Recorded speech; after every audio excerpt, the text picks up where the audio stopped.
What's up, ladies and gentlemen? What's going on? This is Eddie Harvey here from TradeWithEd.com. All right, guys, today we're going to talk about Forex supply and demand zones, guys. So I don't want to make this video too long. I want to get right into it and talking about supply and demand zones. So what is Forex supply and demand?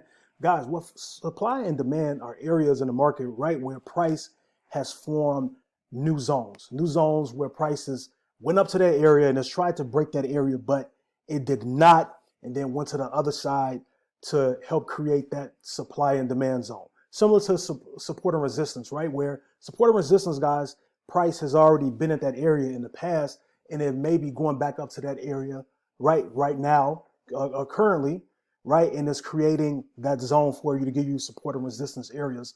Yes, supply and demand does have it where price will repeat in that area, but the difference is that this area is newly formed, right? These are newly formed, freshly formed zones, and they typically occur after market manipulation or after price has moved from one area to the other, right, with some strong price action, okay, where price has moved suddenly, abruptly, right, and created some very strong movement. So that's what supply and demand is, guys, where you're able to identify these zones. And typically there are 4 different type of supply and demand zones. Now, the beautiful thing about supply and demand zones, they happen on all time frames throughout the market, all times of the day. And the higher the time frame, the bigger the zone is going to be, similar to like with pips, right? If you're trying to catch a certain amount of pips, you know, if you're scalping, there's going to be a smaller amount of pips versus you're doing swing trading where you're going to have a higher amount.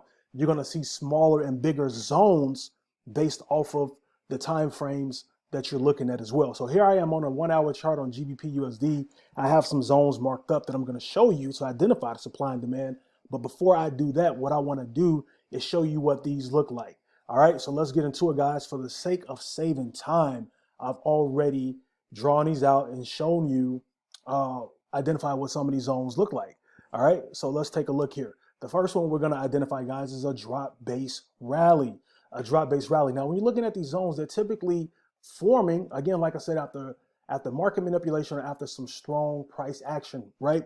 So it can be even after, coming out of consolidation, or it could have been a strong move to the upside or downside. Typically, I see these zones form, guys, after, you know, it could have been an impulse, right? It could have been a pullback, and then it formed that way as well. So here we have a drop-based rally, meaning that a drop, right? Price is going down. Since the word drop, it dropped, then it created a base. It's creating that market structure of, do we want to go up? Do I want to go down? What do I want to do? And then from there, it decides to go back up to a rally. So drop-based rally is the first one, right? Second one, guys, is a drop-based drop. Price drop, it creates a base, then it drops, okay?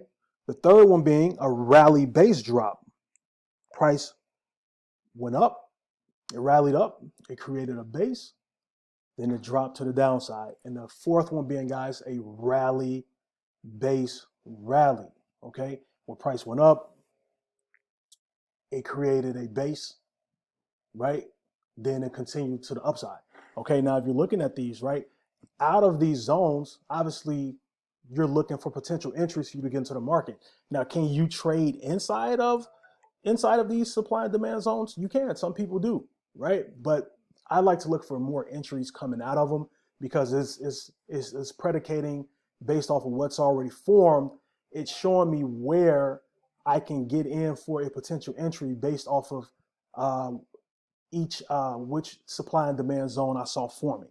Okay, so let's go over to the charts and I'm gonna show you what these look like. Again, you can trade off of these as well, you know, because even if you're looking at these zones, right, you can say, okay, well, man, inside of these, if you know anything about price, you can say, well, out of this rally, then it created a base, right?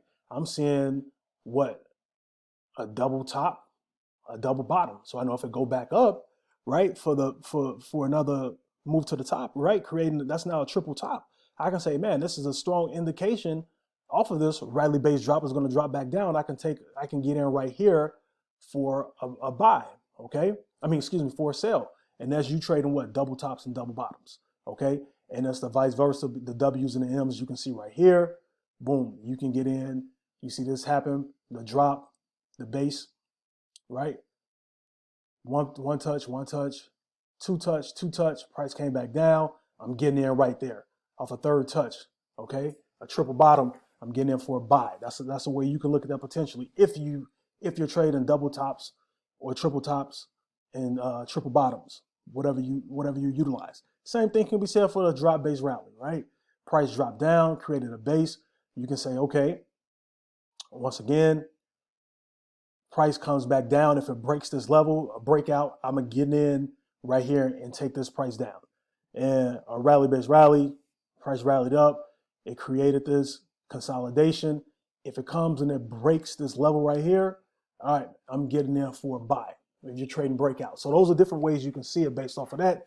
But me personally, there are other confirmations I like to talk about and trade, and I'll cover those. I'm gonna do a breakdown of each format of a rally-based rally, right, where they're coming off of these supply and demand zones and where I will look for potential entries for myself. Those are another video. So, but let's go look and identify these on the market here. So we have the 4 of them here. I'm going to go on a chart. I'm on GBP USD. Again, guys, I've already marked some of these up, and I'm just going to identify them to you to where you can see what's happening here. So the very first one we have here, guys, and these are two different ones right here. So the very first one we see right here, okay, just showing you the separation in between them, right? Because this look like they're the same thing. I'll put a line in between here to say, hey, these are separate, okay? We have on the movement right here, we have a rally, right? A base rally. You see that? Rally, base rally, okay? Now, based off of this, I know what I'm looking for. I'm now being patient for the market to come back to a certain area for me to take a potential buy as this continued up, okay? So that's the first one, a rally-based rally we have here. Now, if you look in between these zones happening, right, there was, you don't really call it a small zone of consolidation. You can, but price definitely just went up, pulled back, and then went up. So, but the next zone we have over here that we're identifying, right, we have out of this consolidation, we have what? A rally, a base drop. Okay, that's the second one. A rally, base drop. All right.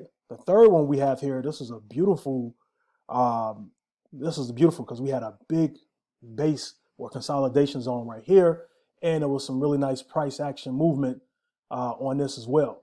I could even say this could even started from up here to where we had, it did pull back a little bit right here, but so we'll keep it here. We had a drop, a base, and a drop. That's the third one. And for the fourth one, where you at? That was my drop, base, drop. And my fourth zone here, do this here. There we go.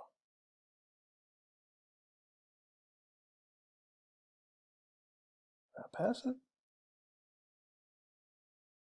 I tried to make sure I identified a pretty good one. Yeah, I'm deep in the. I must have passed it, so let's go back here.